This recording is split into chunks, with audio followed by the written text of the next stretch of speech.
Salam sehat. Halo teman-teman, ketemu lagi dengan saya Sandi. Dan di video saya kali ini, saya ingin menyapa untuk teman-teman pasien GGK ya. Setelah kemarin saya membahas mengenai anemia pada GGK, jadi hari ini saya akan membahas mengenai overhidrasi dan hyperkalemia. Yang pertama overhidrasi. Overhidrasi itu adalah kelebihan cairan yang menyebabkan kenaikan berat badan kita itu berlebih di antara proses HD. Misalnya, jadwal HD kita hari Senin dan hari Kamis. Nah, hari Selasa Rabu ini kita terlalu banyak minum sehingga menyebabkan overhidrasi.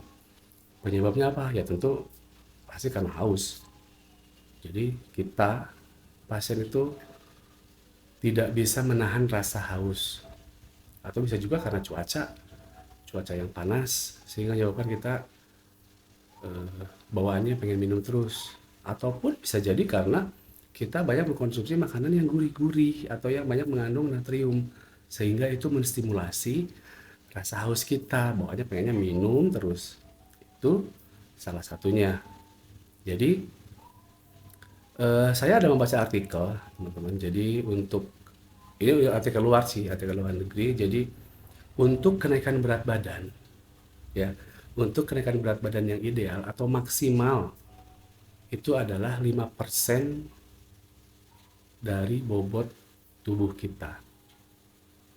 Tapi terus kemudian pada saat saya bicara dengan salah satu perawat di rumah sakit tempat saya HD, saya memanggilnya Anenda.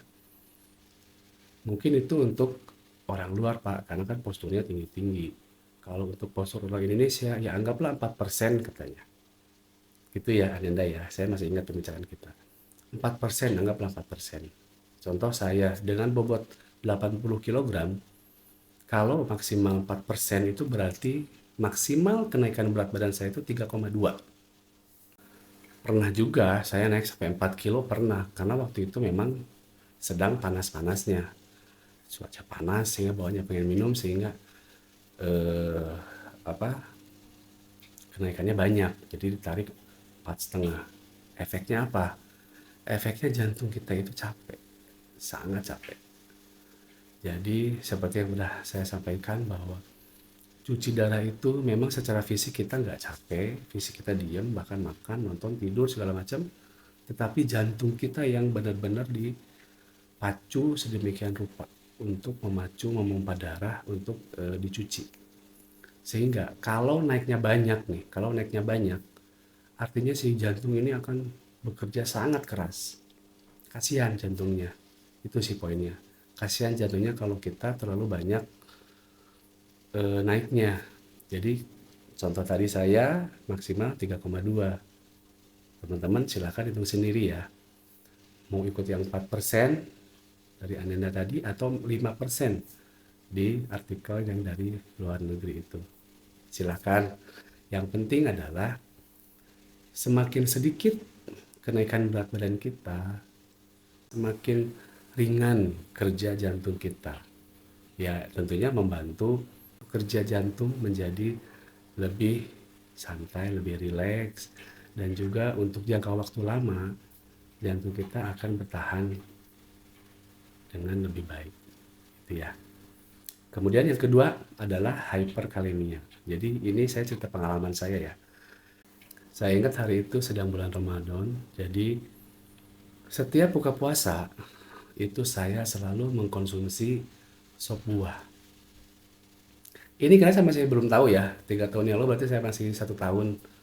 Yang saya tahu, saya nggak boleh makan pisang di hari-hari biasa. Itu yang saya tahu. Dan santan. Nah, waktu itu setiap buka puasa saya minum sebuah semangkok, tentu dengan kuahnya. Ya walaupun buahnya sedikit-sedikit gitu, nggak banyak. Ada melon, ada apel, ada ya segala macam ada lah di situ. Dari hari Kamis saya makan, nggak ada keluhan. Hari Jumat makan juga sop buah, karena kebiasaan di keluarga saya tuh setiap buka puasa itu pasti ada sop buah. Buka dulu. Hari Sabtu makan lagi. Hari Minggu ini udah mulai berasa, nafas kok agak berat ya. Saya coba pakai oksigen, ternyata nggak ngefek juga. Bahkan itu hari Minggu malam itu saya nggak bisa tidur, semalam nggak bisa tidur. Padahal sudah pasang oksigen di rumah. Saya semalaman nggak bisa tidur. Nah, terus kemudian besoknya saya HD di rumah sakit. Saya ceritalah ke perawat. Karena kondisi pada saya datang, saya tuh kayak sesak nafas, jantung berdebar, kencang gitu. Terus Bapak kenapa? Katanya. Saya bilang, iya nih sesak nafas. Emang Bapak makan apa? Saya ceritalah, dari hari Kamis, Jumat, Sabtu itu saya makan sop buah. Nah, jadi itu yang saya alami, kata perawat. Bapak itu mengalami hyperkalemia karena terlalu banyak mengkonsumsi buah-buahan. Memang ada sih obatnya, waktu itu saya belum tahu.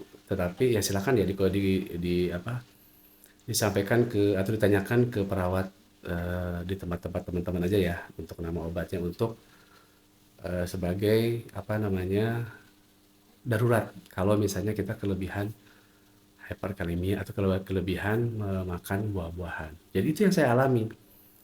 Jadi kata apa? Kata perawat, oksigen pun nggak akan mempan pada saat kita malam mau tidur. Karena untuk menghilangkan kalium di dalam darah kita itu satu-satunya cara adalah dengan cuci darah. Atau sejak saat itu saya tidak banyak mengkonsumsi buah-buahan. Pun kalau misalnya harus, kalau karena pengen, ya hanya satu potong kecil aja. Yang penting saya merasakan.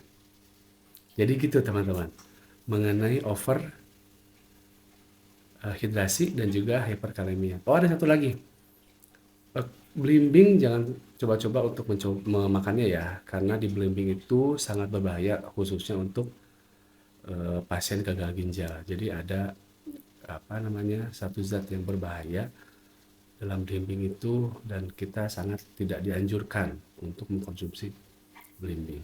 Oke, itu ya. Kalau ada pertanyaan silahkan sampaikan di kolom komentar. Demikian video saya. Terima kasih untuk perhatiannya. Sampai ketemu di video saya selanjutnya dan salam sehat.